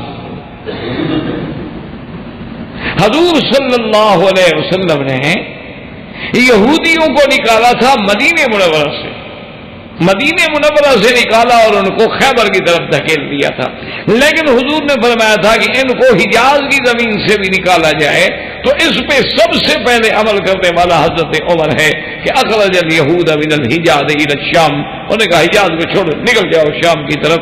تو یہ شرف جو ہے، اور اسی طرح اخرج النصارى من نجران الی الکوفہ، اور مسیحی اور نصرانیوں کو بھی نجران سے نکال کے کوفے کی طرف نکالنے والا سب سے پہلے حضرت عمر رضی اللہ عنہ۔ یہ شرف اولیات کا جو ہے یہ بھی سب سے پہلے حضرت عمر کو ملا رضی اللہ تعالی عنہ۔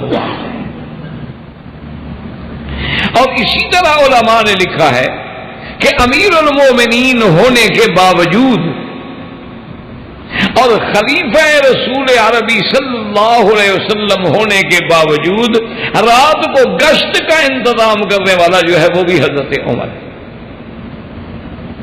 کہ خلیفہ رسول اللہ ہے، امیر المومنین ہے، لیکن رات کو گشت کر رہا، دیکھ رہا ہے کہ رعایا کس حال میں، کوئی ڈاکو تو نہیں، کوئی چور تو نہیں، اور ایک ایک گلی میں اور ایک ایک کی ضرورت کے احساس کا پورے معلومات ہو رہے ہیں۔ انہوں نے کہا کہ یہ شرف جو تھا یہ بھی سیدنا عمر رضی اللہ تعالی عنہ کو ملا۔ تو یہ کہے جاتے ہیں مصطلحات العلماء میں اولیات عمر۔ اور اسی طرح علماء نے لکھا ہے، یاد رکھیں کہ مقام ابراہیم جو ہے اس کو اپنا ہٹانے میں اور اس جگہ جہاں اب موجود ہے لانے والا سب سے پہلا حضرت عمر۔ یہ مقام ابراہیم یہاں نہیں تھا، یہ تو بالکل کعبے کے دروازے کے پاس تھا۔ مقام ابراہیم جو ہے یہ تو بالکل کعبۃ اللہ کے دروازے کے پاس تھا، وہاں تک کافی عرصے تک نشان بھی بنا ہوا تھا اس جگہ کا، لیکن اس کے بعد چونکہ طوائفین کو رکاوٹ ہوتی تھی اور ان کے لیے مسئلہ بنتا تھا، اور حضرت عمر رضی اللہ تعالیٰ عنہ بھی سوچتے تھے، لیکن یہ بھی فکر کرتے تھے کہ کہیں میرے اس عمل پر کوئی اعتراض نہ کر بیٹھے۔ اللہ کی شان ہے کہ سیل آ گئی اللہ کے حرم میں، اور مقام ابراہیم اپنی جگہ سے سیل جو تھی بہا کے لے گئی، تو سب سے پہلے اس جگہ رکھنے والا حضرت عمر ہے رضی اللہ تعالیٰ عنہ۔ اور اللہ کی شان دیکھے کہ اللہ کو ایسا منظور ہوا کہ اسی جگہ کے لیے ہمیشہ کے لیے مقرر ہو گئے۔ اب حضرت عمر کا زمانہ بھی دیکھ رہے اور آج تک بھی دیکھ رہے۔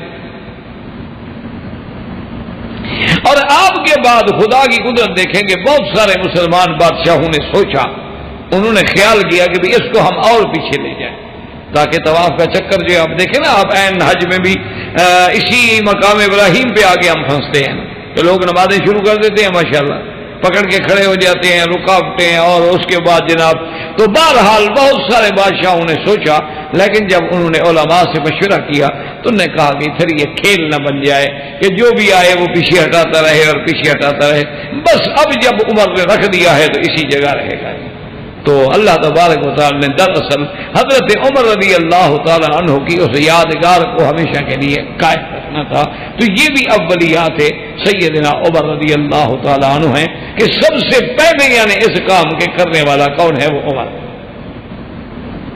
اور اسی طرح یاد رکھیں کہ اولیات عمر میں رضی اللہ تعالیٰ عنہ سب سے پہلے حضور کے ساتھ کعبۃ اللہ میں آ کے کھلی عبادت کرنے والا، یعنی یوں سمجھیں کہ کعبے کا در مسلمانوں کے لیے کھولنے والا سب سے پہلا کون ہے؟ عمر۔ کہ ورنہ صحابہ جو ہیں وہ کھل کے عبادت نہیں کر سکتے تھے، حضور صلی اللہ علیہ وسلم تو پھر بھی آ جاتے تھے مسجد، لیکن صحابہ جرأت نہیں کر سکتے تھے اپنے گھروں میں چھپ کے، یا حضور کی خدمت میں بیت ام ہانی میں جمع ہو گئے، یا کبھی دار ارقم میں جمع ہو گئے، وہاں حضور سے قرآن سیکھ لیا، وہی کچھ باتیں سیکھ لی اور پھر آہستہ آہستہ ایک ایک دو دو کر کے منتشر ہو گئے۔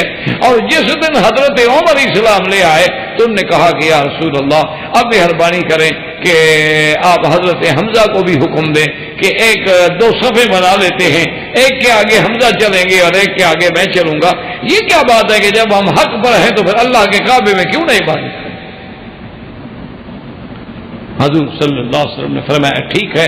حضرت عمر سب سے پہلے لے کے جماعت کو بڑے ہیں اور آپ نے تلوار پکڑی ہوئی ہے۔ فرمایا کہ قریشیوں، جس کو اپنی بیوی کو یہ بیوہ کرنا ہو اور بچوں کو یتیم کرانا ہو آگے آئے اور عمر سے مقابلہ کرے، ورنہ آج عمر کے اسلام لانے کے بعد اسلام چھپ کر کے، اور اسلام چوری نہیں، اب اسلام کھل کے رہے گا۔ تو یہ شرف جو ہے وہ بھی سیدنا عمر کو ملا ہے۔ اسی طرح بہرحال بہت اولیات ہیں، اگر ہم اس کا تتبع کریں تو نہیں کر سکتے ہیں۔ بہرحال نمونتاً میں نے کچھ باتیں عرض کر دی تاکہ اولیات عمر رضی اللہ تعالی عنہ کا باب جو ہے وہ بھی مناقب کا ایک حصہ بن جائے۔ اور اسی طرح اب ہے ہمارا کہ موافقات سیدنا عمر، موافقات سیدنا عمر کا معنی سمجھیں، یہ بڑا اعزاز ہے، یہ ہر کسی کو نہیں ملا، یہ بہت بڑا اعزاز ہے۔ یعنی ای سعادت بزور بازو نیست تا نہ بخشت خدا بخشندہ، یہ سعادت زور سے نہیں ملتی، یہ اسی کو ملتی ہے جس کو اللہ دینا چاہے۔ موافقات عمر کا معنی یہ ہے کہ حضرت سیدنا عمر نے جو فیصلہ زمین پہ کیا، حضور کو جو رائے دی، وہی اللہ نے قبول فرما لی، اس کو کہتے ہیں موافقات عمر۔ یہ کوئی معمولی سی بات نہیں۔ ان موافقات عمر میں اللہ کے قرآن کی جو آیت مبارک ہے جو میں نے تلاوت کی ہے، اسی لیے تلاوت کی تھی کہ کیونکہ ہمارا باب بھی مناقب عمر ہے۔ حضور صلی اللہ علیہ وسلم جب اللہ نے عزت دے دی، جب اللہ نے غلبہ دے دیا، جب اللہ نے نصرت دے دی، تو اب آپ نے مشورہ کیا صحابہ سے کہ بھئی 2 رکعت طواف کے جو اپنے پڑھنے ہیں وہ کہاں پڑھیں؟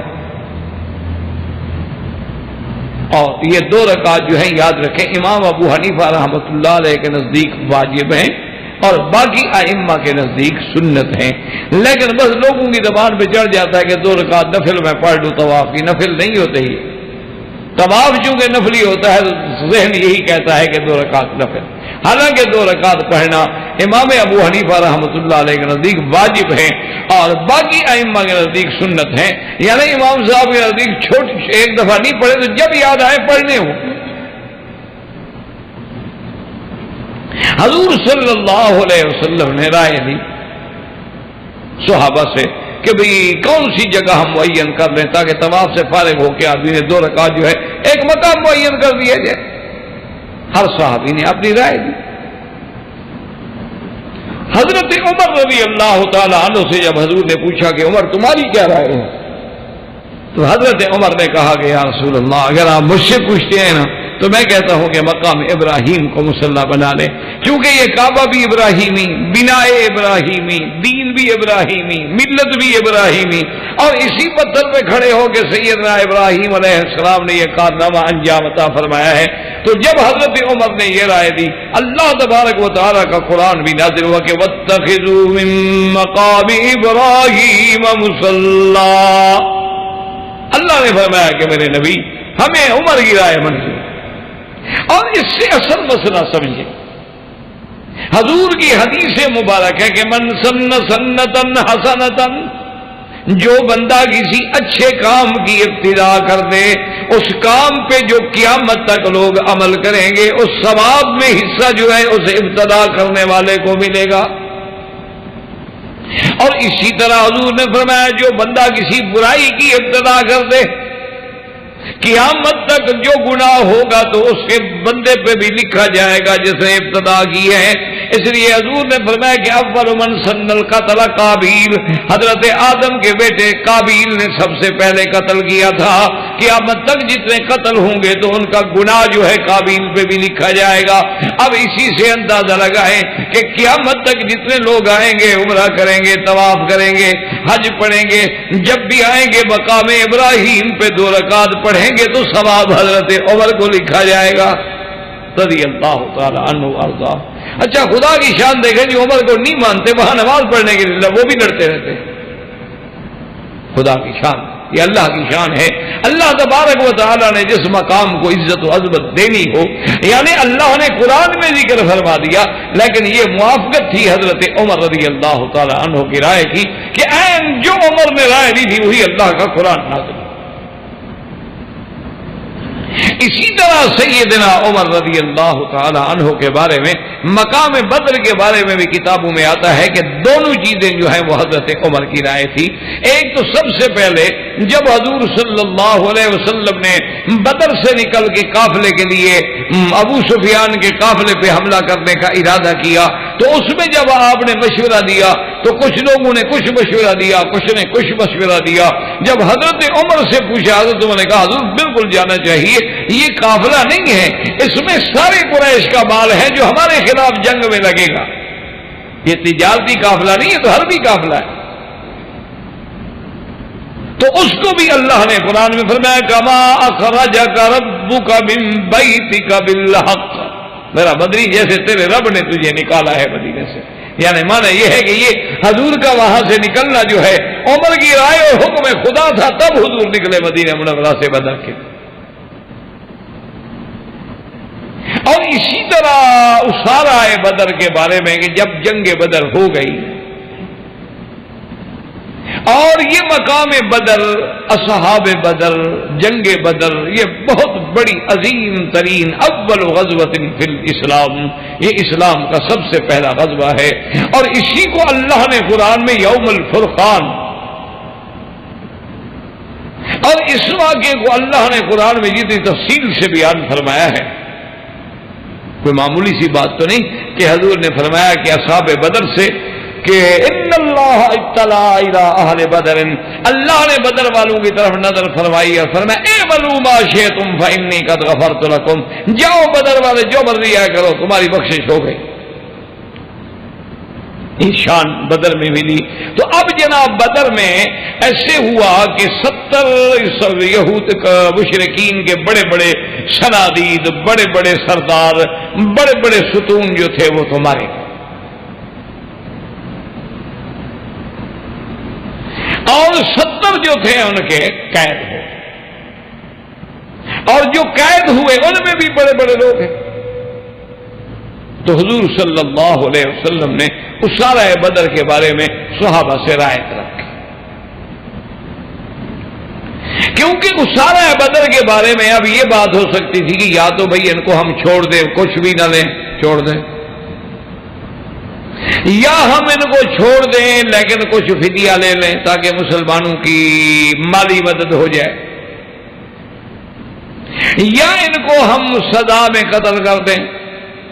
یہ مختلف آراء تھی، تو حضور صلی اللہ علیہ وسلم نے، اللہ کا حکم یہی ہے پیغمبر کو بھی کہ اگر ایسا کوئی اہم کام ہو تو مشورے سے کیا جائے۔ حضور صلی اللہ علیہ وسلم نے مشورہ لیا، دیگر صحابہ سے بھی لیا، اور حضرت ابو بکر رضی اللہ تعالیٰ عنہ سے پوچھا کہ ابو بکر تمہارا کیا مشورہ ہے؟ تو ابو بکر رضی اللہ تعالیٰ نے کہا کہ یا رسول اللہ، ان کو بڑی سزا مل گئی ہے، 70 ان کا بندہ مارا گیا، اب یہ لوگ جو ہیں پھر بھی کچھ ہو آپ کے ساتھ بھی قرابتداری ہے، رشتہ داری ہے، میری رائے تو یہ ہے کہ ان سے فدیہ لے لیا جائے، کچھ چیز مقرر کر دی جائے تاکہ مسلمانوں کی مالی مدد ہو جائے اور ان کو چھوڑ دیا۔ اس کے بعد حضرت نے سیدنا عمر رضی اللہ تعالیٰ عنہ سے پوچھا کہ عمر تمہاری کیا رائے ہے؟ حضرت عمر رضی اللہ تعالیٰ عنہ،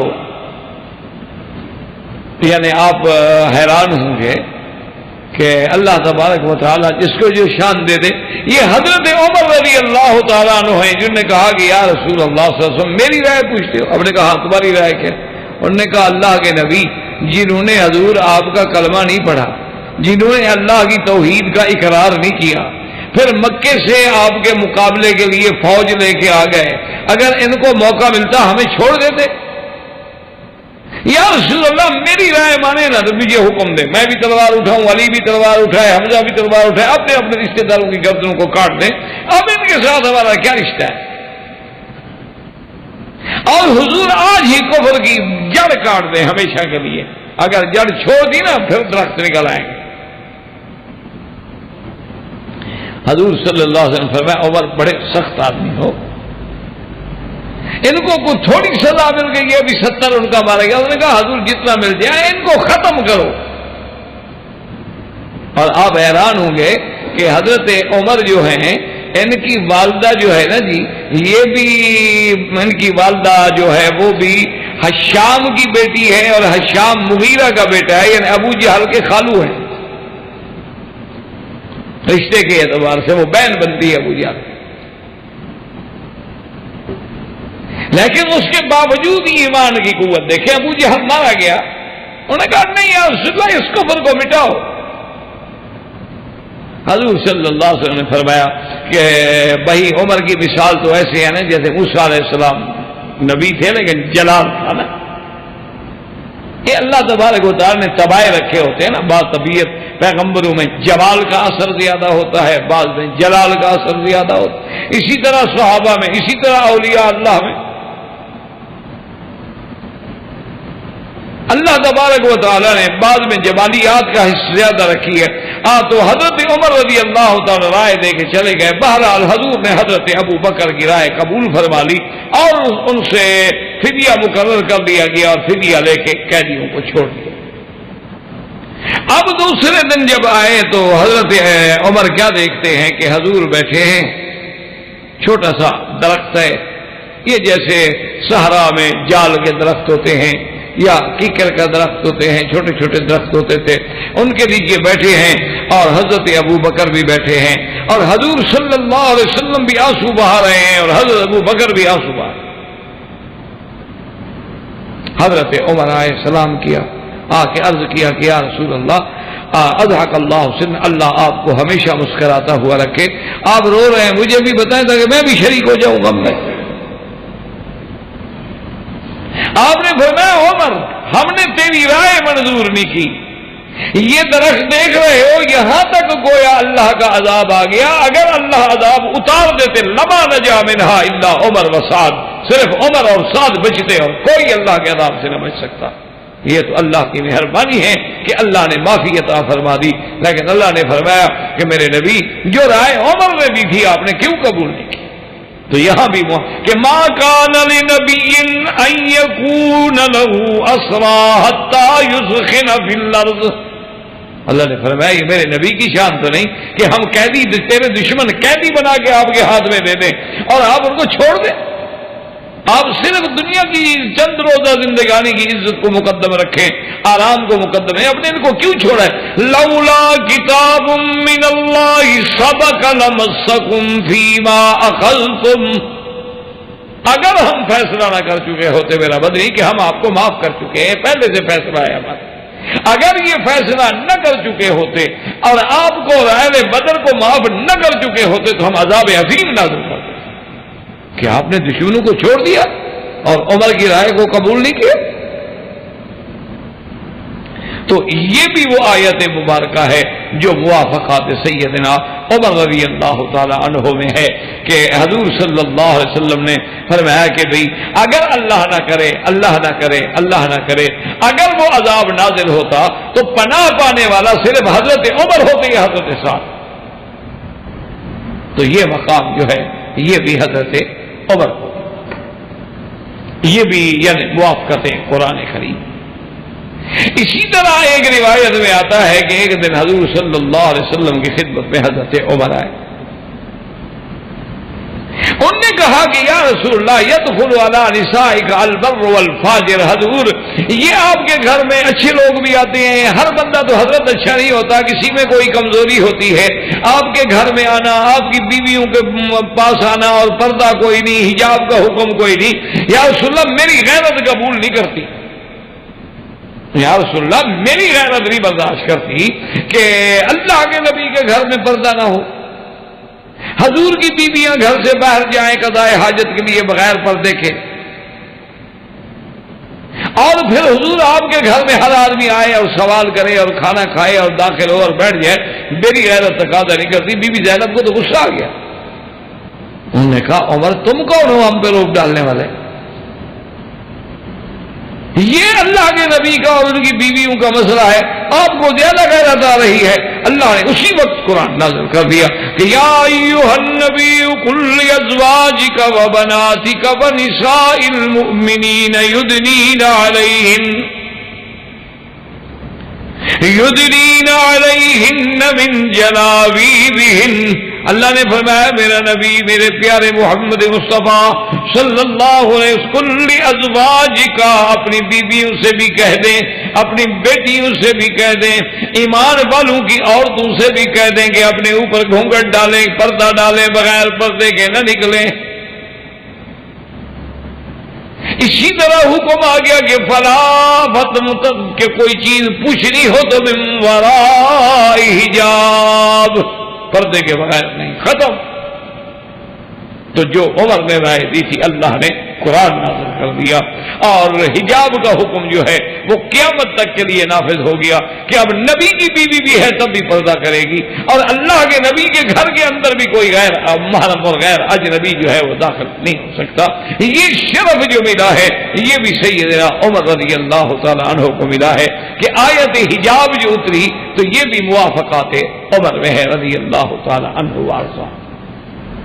اور اسی طرح علماء نے لکھا ہے کہ حضرت عمر رضی اللہ تعالیٰ عنہ ان لوگوں میں ہے نا جنہوں نے زندگی ماشاءاللہ ایسی گزاری ہے کہ آپ کو شراب سے بڑی نفرت، آپ نہیں پسند کرتے تھے کہ کوئی آدمی شراب، اور ساتھ اللہ سے دعا بھی کرتے تھے کہ اللہ بھی ہے شراب کے بارے میں کوئی حکم نہیں آ رہا۔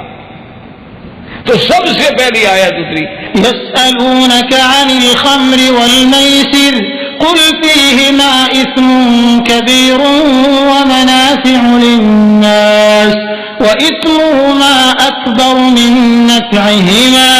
اللہ نے فرمایا کہ میرے محبوب آپ سے لوگ پوچھتے ہیں شراب کے بارے میں کہ شراب کیا ہے، حلال ہے حرام ہے۔ شراب میں فائدے تو ہیں لیکن گناہ بڑا ہے۔ فائدہ تو ہے کوئی بیمار ہو فائدہ ہے، کوئی سردی وردی کا حملہ ہو جائے تو اس میں فائدہ ہے، بعض چیزوں میں فائدہ مند ہے، لیکن فائدہ کیا ہوا کہ نفع تھوڑا ہو گناہ زیادہ ہو تو نفع کو آدمی کیا دیکھے۔ جب یہ آیت آئی تو لوگوں نے کہا کہ عمر آیت تو آگے، انہوں نے کہا نہیں اللہم بین لنا بیانا شافیا، اللہ میاں مہربانی فرماؤ کوئی کھول کے حکم دو۔ اس میں تو لوگ دونوں باتیں سمجھے گا نا کہ بھئی حرام تو نہ ہوئی نا، کہ بھئی گناہ والی چیز تو ہے لیکن فائدہ بھی ہے، تو کہیں گے ہم فائدہ کیوں نہ اٹھائیں۔ اللہم بین لنا بیانا شافیا، کہ یا اللہ کہ خبر میں شراب کے بارے میں کوئی خصوصی حکم نازل فرما۔ اس کے بعد آیت اتری کہ یا ایھا الذین آمنوا لا تقربوا الصلاة وانتم سکارا. اللہ نے فرمایا ایمان والو نشے کی حالت میں نماز کے قریب نہ آؤ. کہ آدمی نے نشہ ہے، اس کو تو پتہ نہیں میں کیا پڑھ رہا ہوں، اس کو پتہ ہی نہیں کہ میں کعبے کی طرف متوجہ ہوں یا ادھر کھڑا ہوں. نشے والے کا کیا پتا ہوتا؟ وہ مسل مشہور ہے نا کہ 3-4 نشائی کو جو ان کو ایک دن خیال آ گیا کہ ہم بھی نماز پڑھیں. ہوتا تو موڈ ہے نا نشائی لوگوں کا. خیر جی وضو شروع کر کے ایک مسجد میں آ گئے، وقت تھا نہیں تھا، اپنی شروع ہو گئے نماز میں. ایک بندہ جو گزرا، 2-4 بندے آئے، انہوں نے دیکھا پتہ نہیں کہ انہوں نے کہا بھائی نماز ظہر کی نماز ہو گئی ہے. ایک نے کہا کہ بھائی پتہ نہیں ہوئی ہے، میں تو پڑھ رہا ہوں. نشے میں تھا نا بیچارہ. دوسرے نے کہا بے وقوف تم نماز میں کھڑے ہو، نماز میں بولنا جائز نہیں. تیسرا کھڑا کہنے لگا اچھا ہوا کہ میں نے بات نہیں کی، یہ دونوں بے وقوف بول رہے ہیں. تو نشے کا تو پھر یہ حال ہوتا ہے نا. تو انہوں نے کہا کہ اللہم بین لنا بیانا شافیا، اللہ کو واضح بیان فرماتی. یہ آیت آ گئی کبھی نماز کی حالت میں نہ ہو. اب صاف بات ہے کہ جو ظہر کو پیے گا ڈرے گا عصر کیسے پڑھوں، عصر کو پیے گا ڈرے گا مغرب کیسے پڑھوں، مغرب کو پیے گا تو ڈرے گا عشاء کیسے پڑھوں. تو اب لازمی چلو رات کو کسی نے پی لی تو پی لی، لیکن باقی ٹائم جو تھے وہ تو بچ گئے. حضرت عمر کو کہا کہ حضرت عمر ماشاءاللہ آیت تو آگے نے کہا اللہم بین لنا بیانا شافیا، اللہ میاں اس میں واضح حکم دے. حضرت عمر دعا مانگتے رہے، آخر اللہ نے حکم جاری کر دیا کہ حرم علیکم الخمر، اللہ نے خمر کو حرام کر دیا ہے، اور اس کا ایک قطرہ بھی حرام ہے، ایک گلاس بھی حرام ہے، ایک من بھی حرام ہے، اور اتنا بڑا حرام ہے، اتنا بڑا نجس ہے کہ انجس الاشیاء ہے کہ صحابہ نے جو پوچھا تو انہوں نے فرمایا جن برتنوں میں ان برتنوں کو بھی توڑ. تو جب آیا تو حضرت عمر مطمئن ہو گئے، کہا کہ الحمدللہ اللہ تیرا شکر ہے کہ تو نے اس مسئلے کو واضح فرما دیا. تو اس لیے علماء نے لکھا ہے کہ حرمت خمر کا جو حکم ہے وہ بھی موافقات عمر میں ہے. اچھا ایمان سے اندازہ کریں کہ اس آیت کے آنے کے بعد کتنے مسلمان بچے اور قیامت تک کتنے بچیں گے شراب سے. تو ان سب کو شراب سے بچنے والوں کو، اس حرمت پہ عمل کرنے والوں کو جو ثواب ہے اس کی ابتدا حضرت عمر پہ بھی جائے. تو یہ حکم دیا. اور اسی طرح جب سیدنا آقا انعامدار سرکار دو عالم صلی اللہ علیہ وسلم کا زمانہ گزر گیا، پھر دور صدیقی گزر گیا، پھر عہد فاروقی جب شروع ہوا، تو اب جب شراب کا مسئلہ آیا تو حضور کے زمانے میں حد ہوتی تھی 40. اچھا وہ 40 کی حد بھی کیا ہوتی تھی کہ کسی نے تو رومال جو ہے نا ایسے بیت بنایا مار دیا، کسی نے کوئی ہاتھ میں بیت تھا وہ اٹھا کے مار دیا، کسی کے ہاتھ میں کوئی چھوٹی سی لکڑی تھی وہ مار دی. یہ باقاعدہ کوڑے شوڑے نہیں مارے جاتے تھے. اچھا وجہ کیا ہے کہ شریف آدمی کے لیے تو اتنی بات ہی کافی تھی کہ اس کو شراب میں حد لگی ہے، اس کے لیے تو یہی بات موت بن جاتی تھی. ایک شریف آدمی، اب دیکھو نا جی کہ ایک بدماش آدمی کو 10 دفعہ جیل میں بھیج دے، وہ جب نکلے نا تو سپرنٹینڈنٹ کو سلام کر کے آتا ہے کہ جناب میں بہت جلد پھر حاضر ہوں گا. اور شریف آدمی کے لیے تو عذاب بن جاتا ہے. اللہ تبارک و تعالیٰ معاف فرمائے. اللہ تبارک و تعالیٰ کسی شریف کو ایسے جہنم میں نہ دنیا میں لے جائے نہ آخرت میں لے جائے. لیکن ایک برے آدمی کے لیے کیا ہوتا ہے، وہ ہمارے علاقوں میں ایک بہت بڑا ڈاکو تھا اور بڑا خطرناک قسم کا آدمی تھا. تو مجھے کسی نے کہا کہ پولیس نے اس پہ ریڈ کیا ہے اور اس کو بڑا تشدد کیا ہے پولیس نے. تو بہرحال اتفاق یہ ہوا کہ میں اسٹیشن سے اترا تو وہ بھی آگے کھڑا تھا، اور وہ جناب پگڑی شگڑی بڑی اور ٹھاٹ باٹ اور لباس شباس اور 7-2-4 گنڈے اور بھی. تو چونکہ ہماری قوم سے تعلق رکھتا تھا تو اس لیے وہ بھی مجھے سلام کرتے تھے. تو وہ مجھے آگے ملا تو میں نے کہا یار مجھے بڑا افسوس ہے، سنا ہے کہ پولیس نے آپ سے تشدد کیا ہے، کیا کیا؟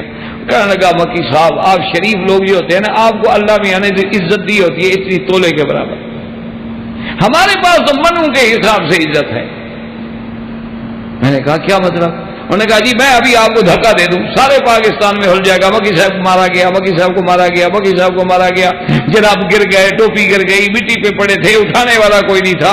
مجھے پولیس والے روز مارتے ہیں، شام کو پھر کپڑے پہن کے ہم آ جاتے ہیں. ہمارا کیا بگڑتا ہے؟ ہمارے پاس تو منوں کے حساب سے عزت ہے نا. آپ کی عزت ہوتی ہے تھوڑی سی دھکے سے بھی ختم.